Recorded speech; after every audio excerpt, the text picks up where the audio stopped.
Welcome to the Cardinals Squad Show. Alex Clancy, Locked On Cardinals. Jonathan Gannon is gone. You knew that. What are the next steps going to look like? It's not as clear and cut and dry as you would think. Donnie Drew and Cardinals on SI. Alex, the coaching vacancy is already open. We're seeing numerous candidates line up. Who's for real? Who should the Cardinals actually pursue? And who's just in there for an interview? Let's talk about it. I'm Jamil Douglas, former NFL offensive lineman. Monty Ossenfort gets spared and will be back for another year. Will Kyler Murray be there to join him? Let's go. Rise up, Red Sea. It's the Cardinals Squad. Everything Arizona Cardinals every week. Covering all the big hits and game-changing plays from the Valley of the Sun. The way only the Locked On Podcast Network can. Gear up and squad up. The Cardinals Squad Show starts now.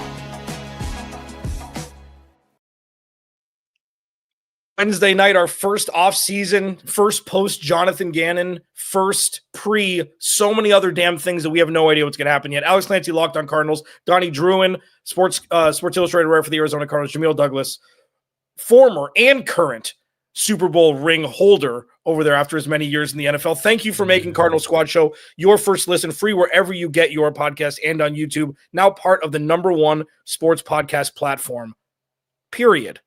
In Locked On. Today's episode of the Cardinal Squad Show is brought to you by FanDuel. If you want to be right in the middle of the action all season, visit FanDuel.com and place your NFL live bets all season long. We got a jam show today. Obviously a little tardy on the Jonathan Gannon news. This is our first Cardinal Squad Show since. We will break down the aftermath of it, what it looks like. Were you surprised? Were we surprised? And then we're going to pivot quickly into the coaching candidates. There are 179 coaches that they're going to interview and see if they're going to be the next head coach for the Arizona Cardinals. John Harbaugh is not on that list yet. There's a polarizing kind of outlook for him in the Valley, and we'll discuss that as well. And then Monty's safe. Is Kyler Murray going to be his quarterback in 2026? We'll hit them both. Donnie Druin filling in for Ben today. I want you to see Jamil's eyes when he talks about Jonathan Gannon, because he's been in a blender more than any of us this season. And he was surprised midway through the season when he's like, oh, no, wait, I completely disagree with myself last week after what we witnessed. Jamil, when you saw that he got fired, talk to me through what your thought process was. Well, it was all right. I'm stuttering over my words because I was shocked. I think at first. So you were still shocked. I was still shocked because although I knew it was the right move, what we all talked about was the Cardinals not making a decision to better the organization. So I was completely under the assumption that they were going to allow Jonathan Gannon another year to run it back last year on his deal, kind of see where it was at. But like I had said, what was the standard? What would be the standard in which you say, oh, we're glad we gave him another year? Is it winning 4 games? That to me kind of puts you behind the 8 ball in terms of where you want to go as an organization, especially in this division that you play in that is just loaded. So while I was surprised that it happened, I wasn't shocked because I've kind of been calling for that since maybe week 13, week 14 or so. So I think it was the right move, man. I think you have to go into this next season and deal with the bumps and bruises with a new staff and allow yourself to kind of get things on the right track. And Donnie, what about you? Yeah, I was actually at the Cardinals facility for exit interviews whenever that news dropped. So I was right in the heart of the Cardinals media whenever it happened. And I think shocked, but maybe not surprised, like Jamil says, is probably the best way to put it. The energy completely shifted whenever we all got that notification from Adam Schefter. And I think you lose your last 14 to 15 games. Like, you're kind of putting Michael Bidwell in a position to where he almost feels like he has to. And you know, being 10 feet away from Bidwell whenever he was talking, and general manager Monty Ossenfort, it was apparent that they didn't want to do that. Like that, they were not like putting their flag on the hill of, hey, Jonathan Gannon has to go. But like, he essentially gave them no choice. And touching on another point Jamil had, like, you kind of put yourself in a position to where like you have to endure the bumps and bruises of a new coaching staff, because it clearly wasn't working. Like, potential, JG had potential since the moment he walked in, right? I mean, like, they were 6-4 last year at the bye week. Had a playoff spot in their hands before they ultimately collapsed. Like, but potential is just a nice way of saying they haven't done anything yet. Yeah. And I think with the Cardinals currently constructed, with the roster that they have, the expectations that they had entering 2025, they couldn't do it. They couldn't do it anymore.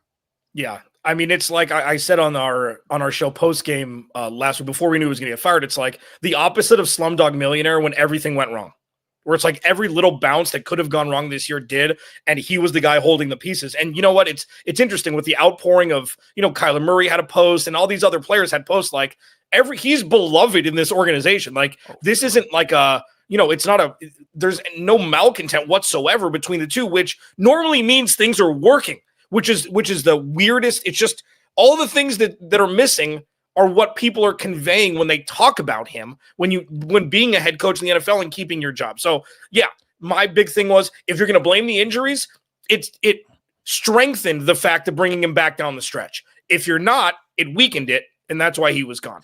Jamil. Yeah. I feel like it's for the people that have siblings out there. When your sibling gets good grades and maybe you don't come home with the best grade, it's a little bit of a kick in the butt.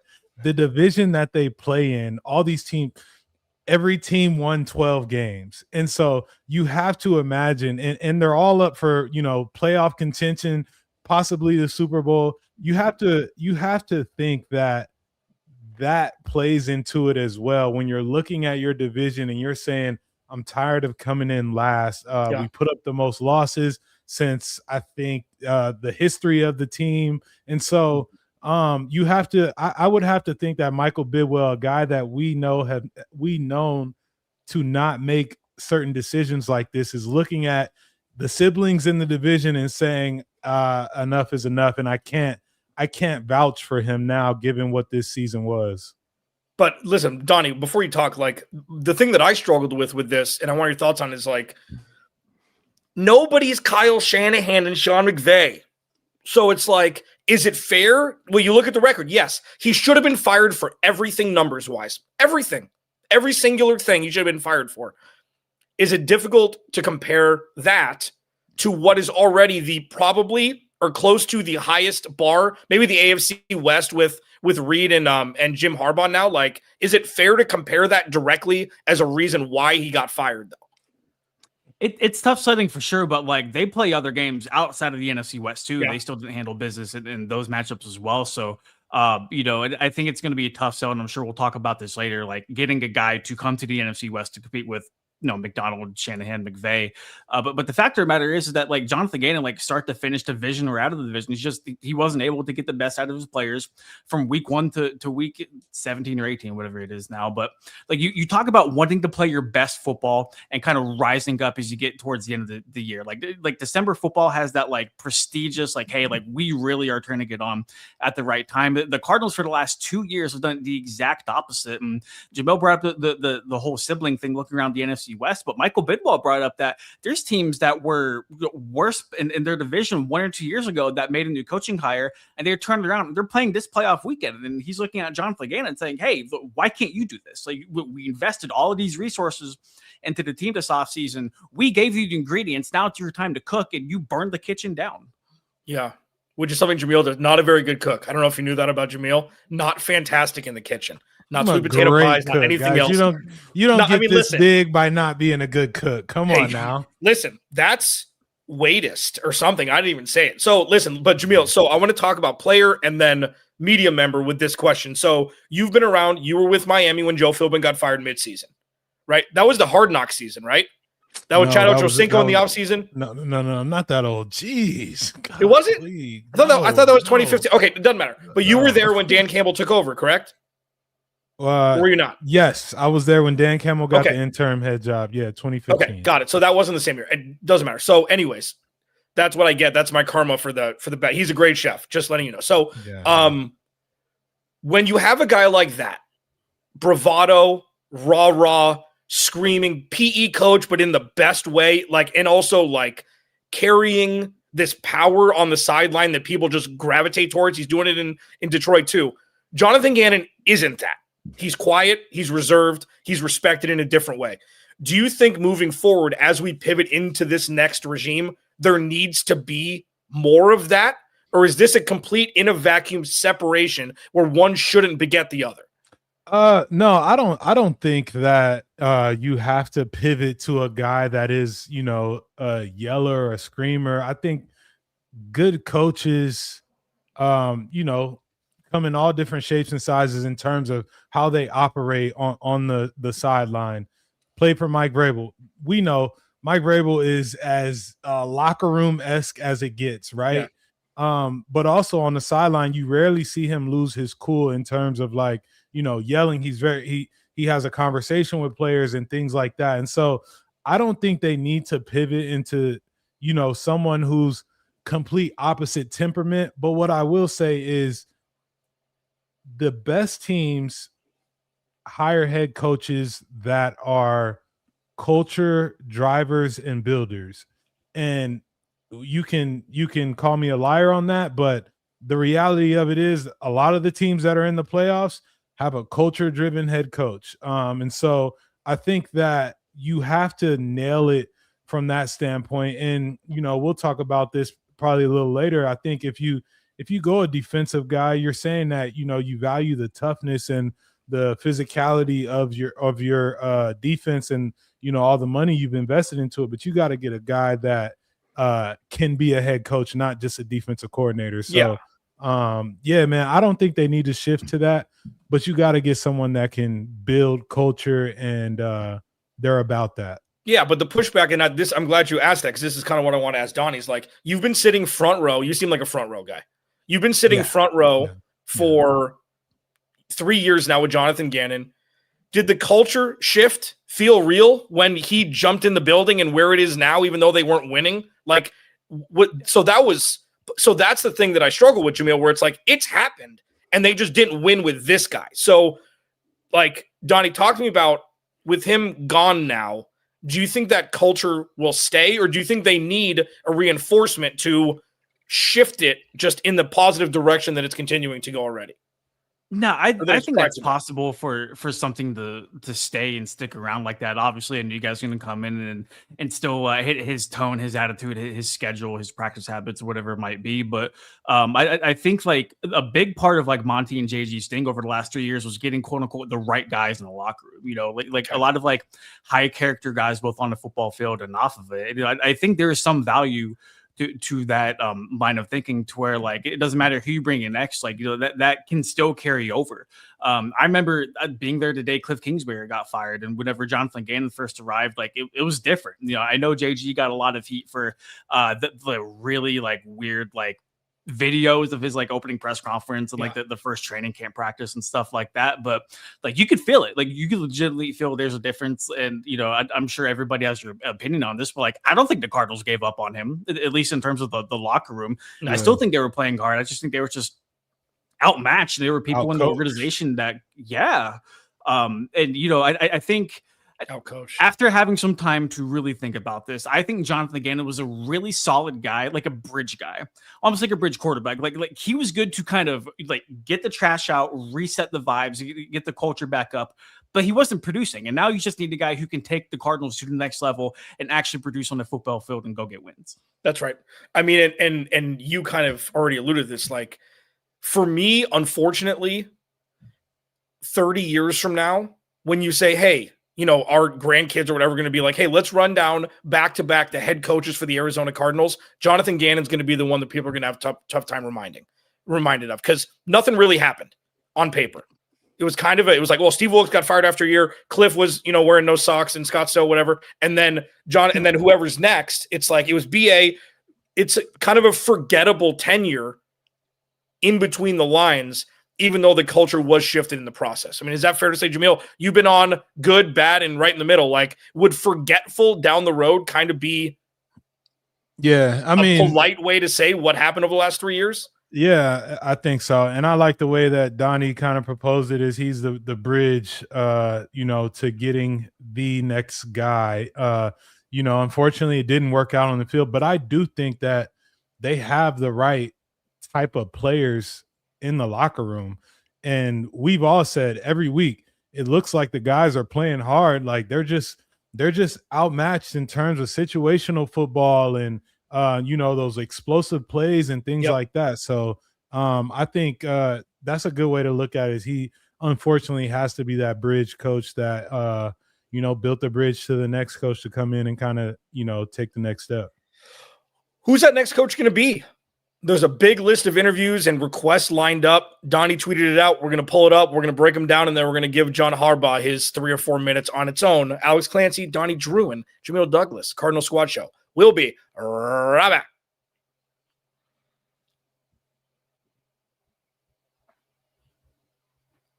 Today's episode of the Arizona Cardinals Squad Show is brought to you by Ultimate QB. The draft pick positions are set, and so many teams are looking for their franchise QB. Ever wish to become a pro quarterback, get drafted first overall by the Arizona Cardinals? Well, now you can. There's a mobile game just for it called Ultimate QB Football Legend. In this game, you step into the cleats of a number 1 draft pick quarterback, and it's your job to lead your team to greatness to help turn a failing franchise into a dynasty.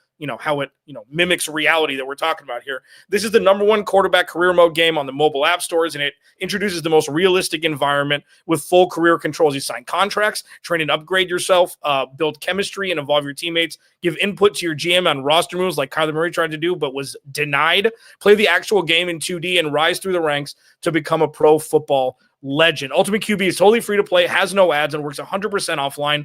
Perfect for when you want to sneak in a quick game or two on the go. Just head over to ultimate-qb.com. That's ultimate-qb.com, or search for Ultimate QB in your app store. We've got something special for you guys. Use the promo code LOCKEDON, all caps, in the game store to get a free boost at the start of your career. Ultimate QB Football Legend. QB1. It's your legacy.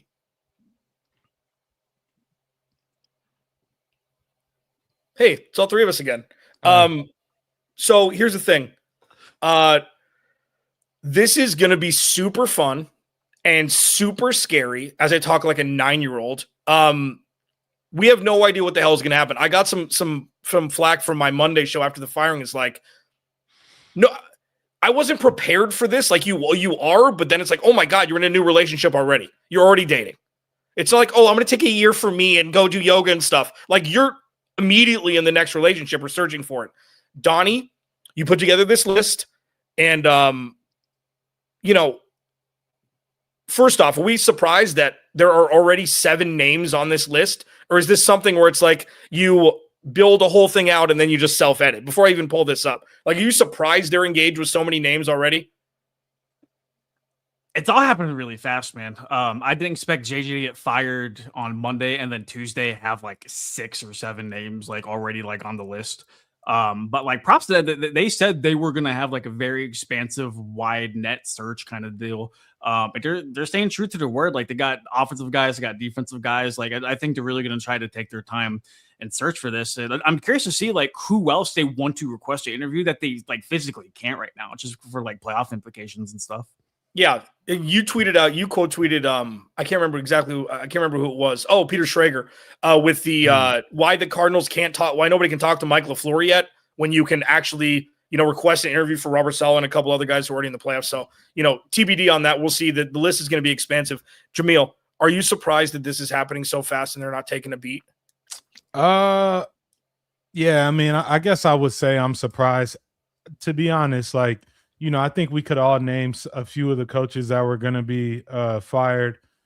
The surprising, I mean, Raheem Morris surprised me. Not that I was like shocked he got fired because, the production wasn't there. But yeah, to say the least, I am surprised. I'm just wondering who is the right fit. And as far as the LaFleur thing goes, just my knowing of Sean McVay and how he operates, no one's touching his staff until after the season is over. Like that is when they'll deal with it. So I think that's a good kind of. You're probably right. All right, so let's pull this list up. This is a combination of interviews already set up, including Broncos defensive coordinator Vance Joseph, former Arizona Cardinals defensive coordinator Vance Joseph, Dolphins DC Anthony Weaver, Matt Nagy, and Raheem Morris. So the others on this list, Robert Saleh, obviously big name, Clint Kubiak, and Thomas Brown, the Patriots pass game coordinator. Donnie, when you see this list, let me tell you what I think, and then you tell me where I'm wrong. This is one of my favorite things to do. And Jamil, you can do the same thing. So I think Vance Joseph is a hi, how are you? kick the tires, I would be hard pressed to think that they'd bring back a former coordinator to head coach here. Robert Saleh could be the dream guy here. Anthony Weaver, the defense didn't play very well in Miami this year, so I'm not exactly sure about that. And then Matt Nagy and Raheem Morris actually kind of puzzle me. Matt Nagy had a winning record, but he jettisoned that Chiefs offense the last couple of years as OC when they moved off Eric Bieniemy. So like when you see this kind of mishmash of guys, what do you make of it initially? Or is this all just like talk to as many people as possible, try as many different, fruits and vegetables and figure out which one's your favorite? Yeah, I think the whole like Vance Joseph thing is kind of like whenever you get out of a relationship, you hit up, that one person, you're like, hey, big head, because like that they're gonna come over. And I think a lot of the names that look a lot of these names have prior head coaching experience in some form or another. But I'd also like a couple of the unknown guys too. Like I think Brown, like the passing game coordinator from New England. He's apparently played a very, very large part in turning that Patriots team around. I mean, obviously Drake Mays is having like an MVP caliber year. And I believe he worked under Sean McVay too. Yeah, he did. One of the Raheem Morris thing is a little surprising to me, but like Morris was like praised in Atlanta, much like Jonathan Gannon was here in Arizona for like the stuff he did for the locker room, the coach and everything. Yeah. Saleh seems to be the quote unquote heavy hitter guy. Like you talk about trying to get an organization to the next level. I think he might actually run the defense compared to Jonathan Gannon. Like if Saleh got here, and look at the 49ers injury situation, it was nearly as bad as the Cardinals was. And, they were able to make do. And I think that speaks a lot to coaching. Yeah. It's all ability to get guys 1 through 53 to improve better on the roster. So I would like to see the list expand a little bit more. We already talked about Michael LaFleur. I think that's probably my number one guy. Is so long as you get like a veteran staff around him, because like I would hate for the Cardinals to gamble again on an inexperienced guy and just having an inexperienced staff around him. That's something Jonathan Gannon just failed to do, and that ultimately didn't work out in his favor. Jamil? Yeah, I mean, I think out of this list, the only person that I would give the time of day to is Robert Saleh. Just in terms of every time, I mean, and we could talk about his time with the Jets. The Jets still had a really good defense when he was there, even though they couldn't, produce. So I think that organization is very dysfunctional, but I think he's a hell of a coach. That's the only person on that list in terms of like, potential. I think Thomas Brown is going to be a great coach. I don't know that he's there yet.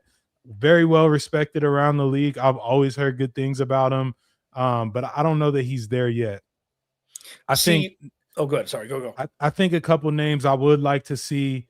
I want to see Brian Flores. I want to see obviously, he's in the playoffs right now, Chris Shula from the Rams.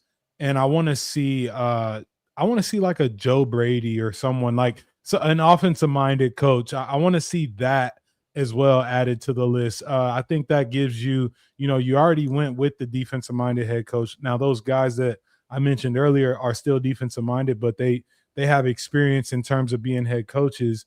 And I think Joe Brady's done a good job in terms of, Josh Allen and his development post Brian Daboll. That's another name. Brian Daboll, I would like to see on that list as well. So, yeah, Brian Daboll, I would agree with that. Like, Clint Kubiak and Robert Saleh are probably the two leaders in the clubhouse. There's entities out there that have Clint Kubiak as the favorite to join the Cardinals as the head coach. So there's two different schools of thought here. One, Robert Saleh, you look at that defense and you say yes immediately. It makes sense. He made, a mountain out of a molehill with San Francisco after losing Fred Warner and Nick Bosa. Even though they were super leaky in the middle of the season, they figured it out late. They've got plenty of talent there, and Robert Saleh has obviously been a guy who's, had dominant defenses, especially with young talent like he did in the Jets with Sauce and Quinnen Williams. But then you look at the offense, you're like, you can't waste this talent. You can't have a first-time OC come in here and be like, oh, okay, Mark, yeah, let's figure it out. You may as well keep Drew Petzing. But then, I'm kidding about that. But then on the other side, it's like, well, what's the best situation for a bridge quarterback. If it's Jacoby Brissett, a great defense. So it's like, what do you want the strength of this team to be? And not just for now, but like moving towards the future and not just in 2 or 3 year increments here. You got talent on both sides. So, Donnie, I agree about not bringing in a first-year guy, but also if you bring in a first-year offensive wunderkind and you bring in a widely vetted DC and an OC, protege who at some point could take over play calling, like I don't know what the right move is because they've got talent on both sides, and you just got to figure out a way to get the most out of it. Obviously, I will say this: I think if you go the Robert Saleh route and you can get a Raheem Morris as maybe OC or, someone from that McVay tree to be your offensive coordinator, I think you put together a really good staff in terms of powerful head coach with defensive minded who's going to call it. And then you got someone from that Shanahan tree that system works really well. Obviously, there's 3 teams in that in the division that run that system, but hey, it's working for them, so you might as well do it. It's a copycat league. The other, in terms of when I mentioned Brian Flores, I think Brian Flores and Brian Daboll would be a great pair. If you could get them 2 on the staff together, I think that would be great for the Cardinals. But why would Brian Flores leave Minnesota? Like, this is not an attractive job right now. You can't pluck an OC or a DC from somewhere else at this point in the Arizona Cardinals, existence, right? I think a healthy Cardinals defense is very attractive considering what he's dealt with. I mean, I don't want to say dealt with, but they've got a handful of playmakers in Minnesota. I would argue that the Cardinals have more playmakers healthy on defense. I'd love to see it. Yeah, I'd love to see it. I think it would be a good match. And I think Brian Daboll and him would be, oh man, just juggernauts of coordinators and coaches together. But I think they're going to the Raiders. That's for another day. Donnie, John Harbaugh, give me your thoughts. Home run hire, right? I mean, like the Cardinals, I think are, they're looking for 2 things. They're looking for a guy who can really kind of just elevate the offense to the next level. And then 2, like a guy who's not only been there before, but has had success in a head coaching seat. And I think Harbaugh kind of like checks both of those boxes for lack of a better term. Harbaugh's a special teams guy, actually. Yeah. Because he has like experience on both sides of the ball. Yep. But what you just said, Alex, like, why would he come here? Like, there's so many other options available to him. Yeah. I think there's going to be a team or 2 that actually might open the door up for him if they get wind that he would want to be available, like Washington or maybe like Miami or somewhere like that. So I think Arizona would be far down the list. But like, if for whatever reason, like you can get him in the building, yeah, I would be such a huge fan of that. See, I'm not so sure. Like, this is not just because I'm bored kind of thing, but look at it like this. He's had a list of coordinators since his time there in 2008 that most organizations would give their second-born child for. Firstborn's too important. Second-born child for. I mean, Dean Pease on the defensive side. He had, he's had Gary Kubiak. He's had Wink Martindale. He's had he had McDonald for the last 2 years. He had he's had head coaches as coordinators. The guy from Indy that BA took over for. What the hell was his name? Oh my God. It doesn't matter. He's had so many. Oh, Pagano. Yeah. Chuck Pagano. He's had so many star coordinators. You can say, well, he develops coordinators. Jameel, I'm going to ask you about that in a second. And then you have the most stable organization in football, close. You've had the best drafts. You had Ray Lewis for 5 years. You had Terrell Suggs. You've had, Marlon Humphrey and all these guys on defense.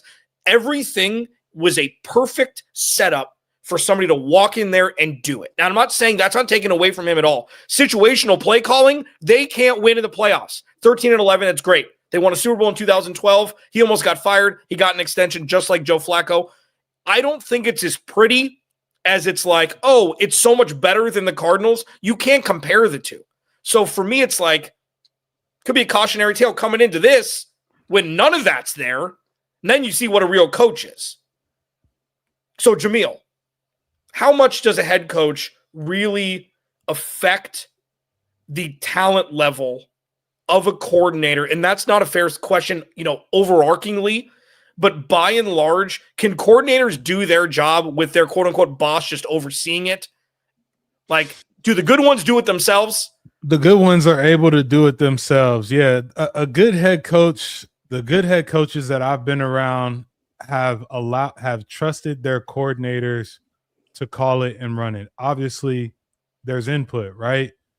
Whoever your coach is, whether they're defensive minded, offensive minded, they're in those meetings and they're going to ask questions. At least from my standpoint, the rooms I've been in, they're going to ask questions if you're doing something on offense that they think defensively is easy for them to defend, So, and I always refer to my time in Tennessee with Vrabel, and when Arthur Smith had the emergence of play calling, Vrabel completely trusted Art to call it. Now there was input situationally from Vrabel, but to me, a great head coach is as good as his coordinators because he allows his coordinators, to run it. But he's a head coach for a reason, and that's to give input and to situationally, call a timeout or manage the clock, whatever the case may be. So it's not just, I got these coordinators, it's on them. It's, they're a complete team together. Don, you have anything to add before we pivot about it? No, I think Jamil hit the nail on the head, and I feel like that was maybe a big downfall of Jonathan Gannon was he maybe trusted his coordinators a little bit too much down the stretch. And, I think situationally Gannon could have been a lot better and from start to finish of his coaching tenure in Arizona. He's a good dude. I feel like he can be a good coach, but probably just not here. Yeah, Jonathan Gannon, why he didn't call it. Sorry. I wonder why he didn't call it. To me, I feel like, well, he's grooming Nick Rallis. That was the whole point initially, right? I mean, Steve Wilkes did that with Al Holcomb. He was his linebacker coach over from Carolina. I don't think it's an original story. And Nick Rallis was the Super Bowl, he made the Super Bowl also. Yeah, true. And he had those backers eating like they were, So, yeah. I mean, there's so many Gannon tried too hard to play the CEO role. That's respectable when you have adequate offensive and defensive coordinators, but he didn't. Yeah. That's a good point. All right. Monty Osborne's still here. What does that mean? Should he be? We'll discuss all of it next. So this episode of Cardinal Squad Show is brought to you by ZocDoc. Finding a doctor you actually like can feel like discovering a diamond in the rough. You want someone in network nearby with availability, but you also want a doctor who really listens, makes you feel comfortable, explains things clearly, and helps you walk out feeling confident about your next step. Your diamond in the rough doctor does exist, and finding them is easy with ZocDoc. ZocDoc is a free app and website that helps you book and find high-quality in-network doctors so you can choose someone you truly connect with. I love that you can search for specialty or symptoms and quickly find the right fit. The real-time availability means you can book instantly. There's no phone tag, and appointments usually happen within 24 to 72 hours, which is bonkers this day and age trying to get in to see your doc. So they even have same-day openings. If I needed to book, a doctor's appointment fast, this is the first place I'd go to. It just makes the process simple. Stop putting off those doctor's appointments. Go to ZocDoc.com/LockedOnNFL to find an instantly book a doctor you love today. That's ZocDoc.com/LockedOnNFL, ZocDoc.com/LockedOnNFL. Thanks to ZocDoc for sponsoring this message. So nice of them. All right. That was really good. That was really good, Clancy. I appreciate that. Mm-hmm. I practice these things. Yeah. Monty Osborne's still here. He practices self-preservation by firing John. I'm just kidding. So what Monty... Same thing as what Jonathan Gannon did, Monty Osborne has done, just from his position. He's done what it looks to be most of the right things. He had to pay a lot of people in 2023 that didn't pan out. They weren't going to win anyway. So, yeah, it stunk. Justin Jones and Bilal Nichols and all that stuff. On the hierarchy of important things, that's at the bottom. So right now, Jamil, when you saw that Jonathan Gannon got fired and you were surprised you surprised that Monty Osborne is still here? Why or why not? No, I was not surprised that Monty was still here. That being said, his seat is hot. Let's just call it what it is. Whenever your head coach, and we could look at it like the Giants as well. Whenever your head coach goes down, there's a matter of time before it only can snowball to now your GM. And so that's, what it told me was they chalked it up to coaching. They pretty much chalked this season up to, we got out coached, we got out schemed, and we got outplayed in majority of the games. And so that's what the organization decided. The next stop on the the bus ride is the GM office in terms of who gets the blame. So I wasn't shocked that he's able to stay around for another year. They've obviously got to hit it on the head in terms of who they hire, how they draft. I think that either extends his time with the Cardinals or it doesn't. And if it doesn't, his seat's going to be hot during the season. So it's kind of like a double-edged sword in terms of like he's good now. He probably doesn't feel too much pressure. Come draft time, that pressure builds up. Come training camp, it's really going to start to kind of feel real. So that's my answer as far as that goes. Yeah, I think I would agree. General managers don't get to hire 3 different head coaches very often. So I think there's a lot of pressure on Monty to really get this hire down. Maybe that's why they've been so aggressive so early whenever it comes to identifying different head coaching candidates. But I think Monty gets a lot of flack online about the different like misses he's had in like the draft or free agency. But I feel like you can go across the league and you can go down the list of like acquisitions and say, okay, like that wasn't good. Like the success rate for general managers hitting on like big free agent signings or like big draft picks, like it's not crazy high. Like if it was easy, like we'd see a much different National Football League, but like we don't, right? I think part of the reason why 2025 was so disappointing was because there was excitement about how good this team was supposed to be because of the roster that Monty Ossenfort had built. So I think that gave him a little bit of credence, a little bit of leadway. But, now that a head coach is gone, like it's up to Monty to not only hire the right guy moving forward to take them to that next step, but also continue to building on the roster that like still has a decent amount of holes heading into his 4th offseason. Yeah, I mean, and that's the tough part here is like, so say Monty Ossenfort, so if they hire the head coach, Monty Ossenfort gets fired at the end of 2026, then you're playing this, leapfrog thing where it's like, nobody's anybody's guy. This head coach isn't the GM's guy, it was the last GM's guy, this quarterback. Like, that's why I'm surprised that one came back and not both or neither. But I do, and Donnie, I've said this on the show a bunch, so give me your thoughts on this. Like, if they had to draft a quarterback this year, both would be gone or both would be here. I feel like because it's a bridge year, it's kind of that gray area where they're not drafting Mendoza at 1, so it doesn't really matter. And Monty's still under contract. Yeah, that's fair. I feel like maybe like the security of having Jacoby and Kyler under contract too, because like they're not forced to move off of Kyler. They're not. He's not demanding a trade as far as we know. Like he's not trying to actively get out of here. Like they could very well bring him back in 2026. So I do agree, but I think like with all of that being said, Alex, like there's. I don't know how's like there's just pressure on him to compete. There's pressure on him to win. Like it doesn't matter like who's that head coach, and it doesn't matter what different like NFLPA report cards might say about like ownership. Like it's Monty's job to get people into building, on the coaching staff, on the field to perform. And to the whole like not bringing JG back but bringing Monty back, like this organization is not known for stability, right? So like adding to that, firing another GM, having to hire another one, having to have that GM then hire a new head coach, like they would just be stuck in the same cycle. So like from like a stability standpoint, I get it. Yeah, well, and for Jamil, like everywhere Monty Ossenfort goes, so does Jamil. It was New England, it was Tennessee, now it's a damn Arizona Cardinals squad show. He can't get away from the dude. Can't get away from that guy, man. He's probably watching me right now at some point. He's the black trucks. Maybe that's it. Maybe we figured it out. 100%. Yeah, 100%. No, I think if you cleaned house from a general manager standpoint and coaching standpoint,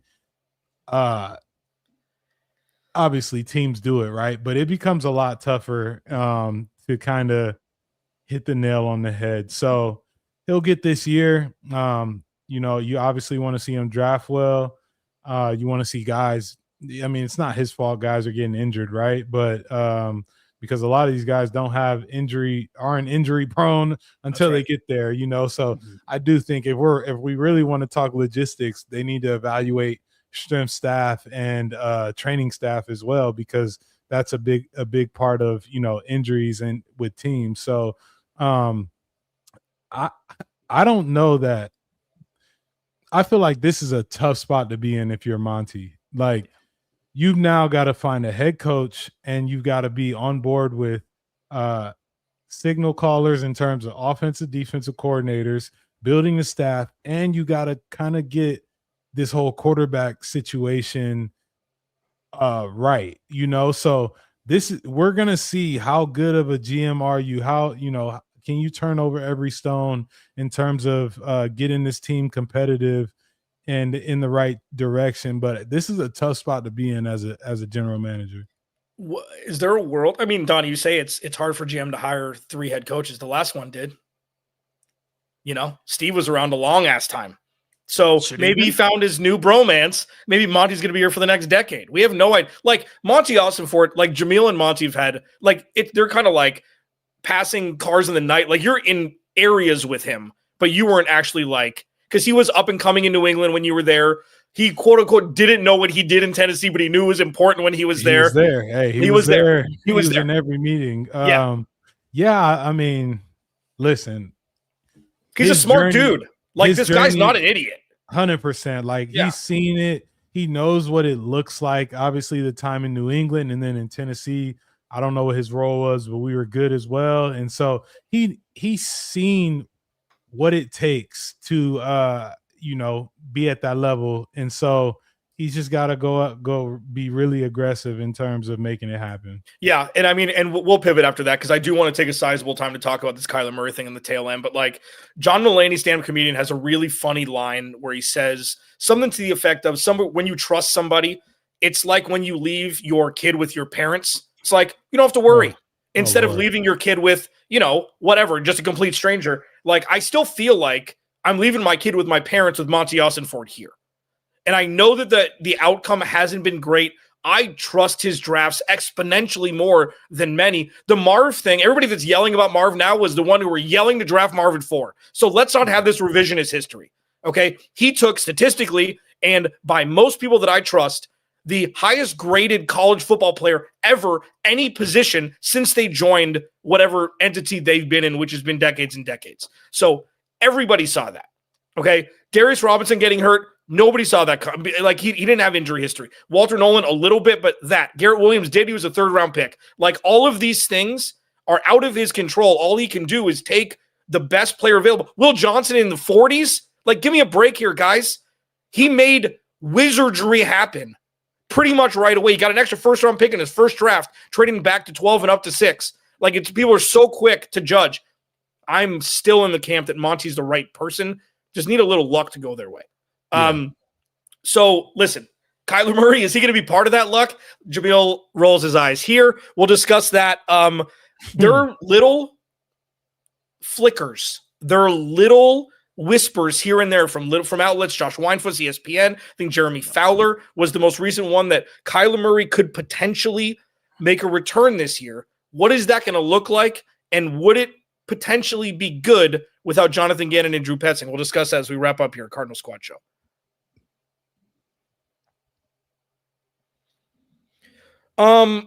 As that goes, this episode of the Cardinal Squad Show is brought to you by FanDuel. The wild card round's here. We got 5 games this weekend and 1 on Monday night, which is ridiculous. But FanDuel, regardless, is officially in playoff mode as well. Every game day during the NFL playoffs, FanDuel is giving customers even more ways to get in on the action, because right now, every NFL playoff game day, FanDuel users get a profit boost pack waiting for them inside the app. Each game day, you'll see a pack loaded with multiple profit boosts you can apply to bets you like most. Open your profit boost pack first thing on game day and see what boost you want to apply to boost. It's super easy. Just click on it, pick your bet. Bingo, bango, bungo. The boosts give you more juice on the bets you already like instead of forcing you to bet something new. Every play feels bigger, and the boosts make you bet. It makes your bets bigger too. You make your picks, that apply your profit boost to get even bigger payouts while the playoffs get rolling. So visit FanDuel, an official sportsbook partner of the NFL, and grab your profit boost pack today. Every single playoff day for the NFL. Yeah.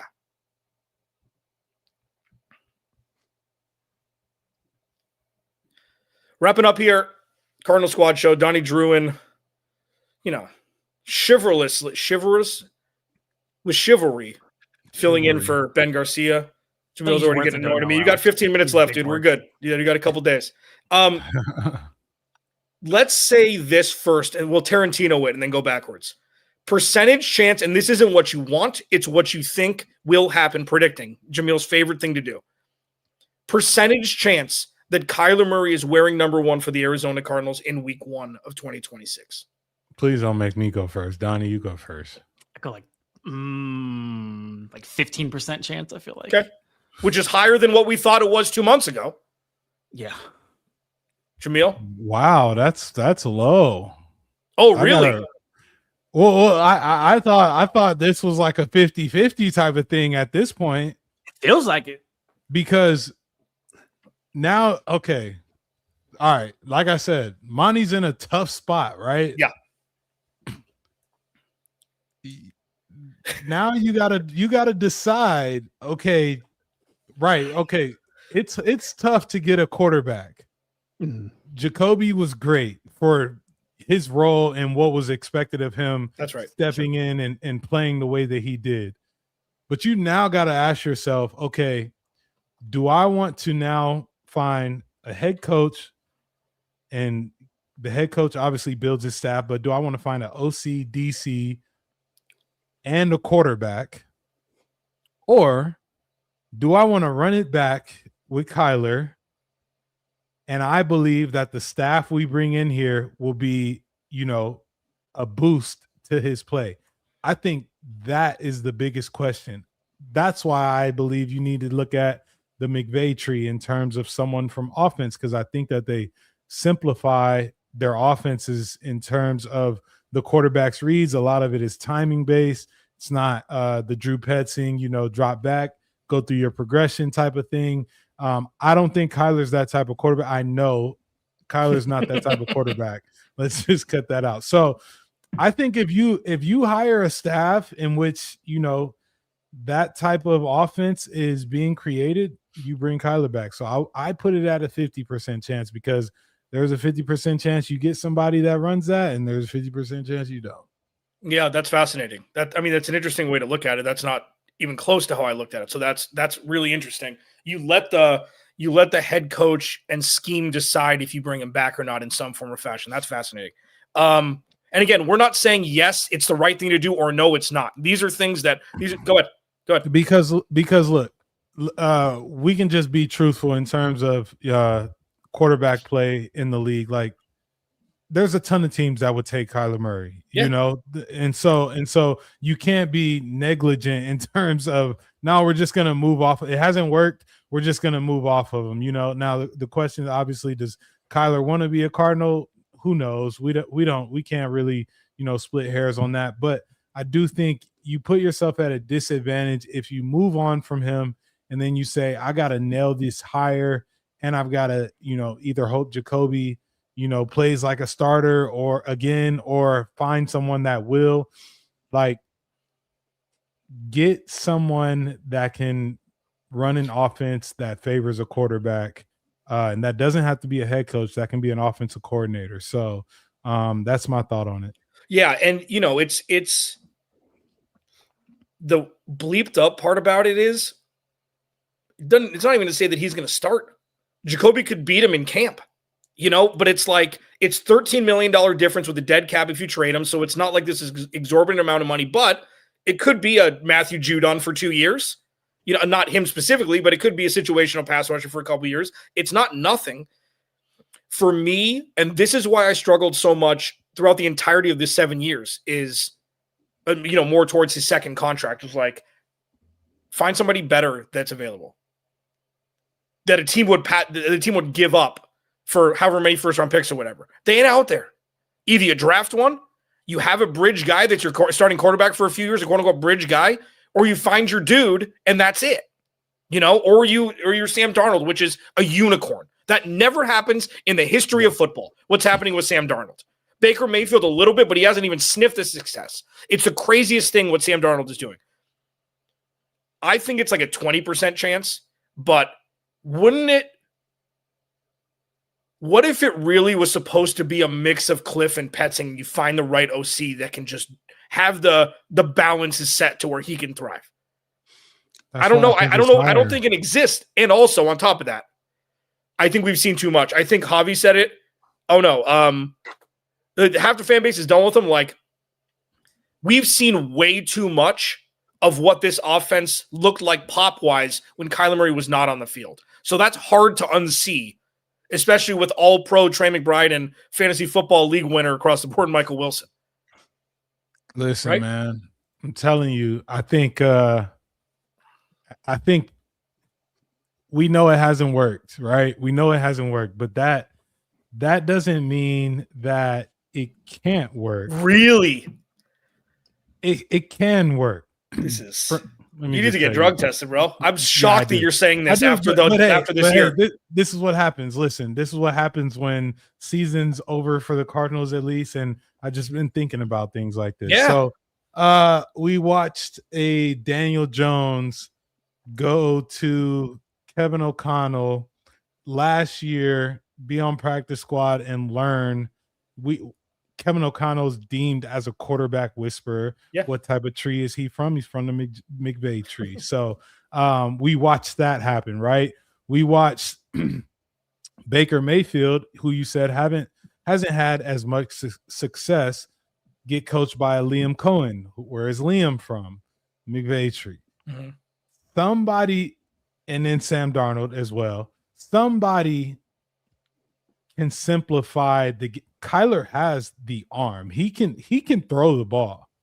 He is not a thinker, though. You can't drop this guy back 22, 23, 24 times and expect him to read a progression, especially at his size. Take Bryce Young, for example. He's a smaller quarterback. Bryce Young has taken a step in the right direction this year. They've simplified that offense in terms of like, it's a lot of timing routes and things like that. Kyler needs that type of coaching in terms of where the ball goes. I don't believe that he's your Drew Brees, sit in the pocket and dice you up. I truly believe that if you give him, timing, and you mean to tell me that Kyler couldn't do what a Tua was doing when he was really, really dicing it up? Like, I just feel like you got to serve. If you're going to run it back with Kyler, you kind of have to cater to, let's simplify it for him. That's just chasing ghosts. We'll see. Kyler's by far the most polarizing athlete I think in the state of Arizona right now in terms of like sports, because like people either love him or they hate him. And like the problem with Kyler is that like, and I've been like a Kyler guy throughout the years, is that like you see it, like you see what made him a number one pick. Like the athleticism that he has is like second to none in terms of like being elite. Like the arm talent, like Jamil said, like he can make throws all across the field. Like that doesn't really concern me. But I think just like talking to people around the league, like Jamil's right. Like he's not going to sit back and go 1, 2, 3, 1, 2, 3, and kind of like reset that progression in his brain. Like defensive coordinators, like they want the pocket to collapse on him, because the moment Kyler gets outside of the pocket, he's dangerous. Like, dude, you cannot have anything for Kyler in space.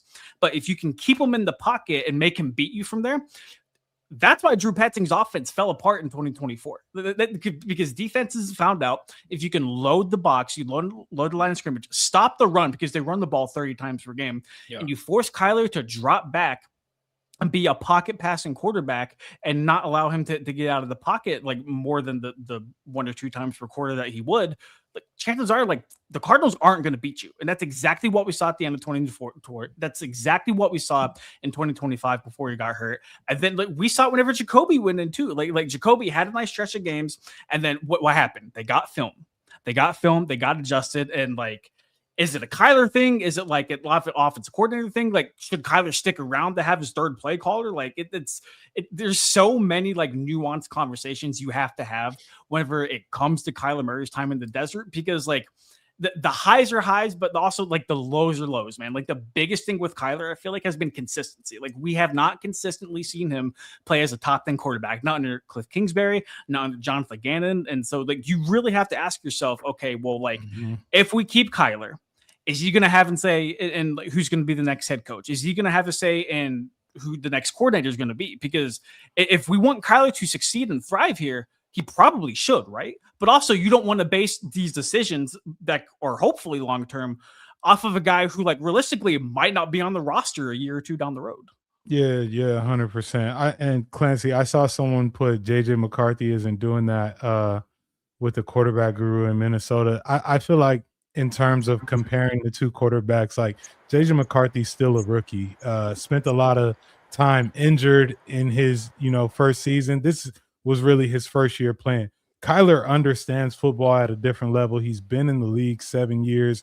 And so when you are able to coach a player that has seen a lot of football, been in a lot of systems, and they learn it differently, it serves them well on the field. So I think Kyler Murray would have a lot of success in a system that is catered to timing and not dropping back.